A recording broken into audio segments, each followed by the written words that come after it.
เรียนรู้กับเราได้ทุกวัน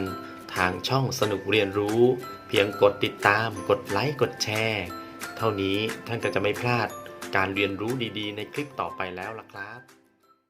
ครับสวัสดีครับสวัสดีทุกท่านนะครับสำหรับในคลิปนี้นะครับในเรื่องที่เราจะมาพูดคุยกันก็เป็นข่าวประชาสัมพันธ์นะครับจากบริษัทไปรษณีย์ไทยเขาเปิดจุดรับบริจาคเงินและสิ่งของเพื่อช่วยเหลือผู้ประสบภัยพายุโพดุลกันนะครับในรายละเอียดเนี่ยนะครับวันนี้บริษัทไปรษณีย์ไทยจำกัดนะครับได้มีโครงการส่งต่อน้ำใจไทยช่วยเหลือผู้ประสบภัยน้ำท่วมจากพายุโพดุลจึงขอเชิญร่วมบริจาคเงินหรือสิ่งของนะครับได้ที่ทำการไปรษณีย์ทุกแห่งตั้งแต่วันนี้ไปจนถึงวันที่15กันยายน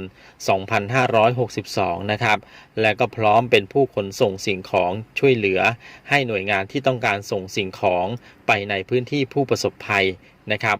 ตรงนี้เนี่ยท่านสามารถติดต่อได้ที่ทำการไปรษณีย์ที่อยู่ใกล้บ้านทุกแห่งนะครับหรือโทรศัพท์หมายเลข1545นะครับสำหรับในคลิปนี้นะครับก็คิดว่าน่าจะเป็นประโยชน์พอสมควรนะครับสำหรับท่านที่อยากจะรับทราบข้อมูลข่าวสารที่เป็นประโยชน์กับเราในคลิปต่อไปก็อย่าลืมกดติดตามกันนะครับสำหรับในคลิปนี้ขอลาทุกท่านไปก่อนแล้วพบกันใหม่คลิปหน้าสวัสดีครับ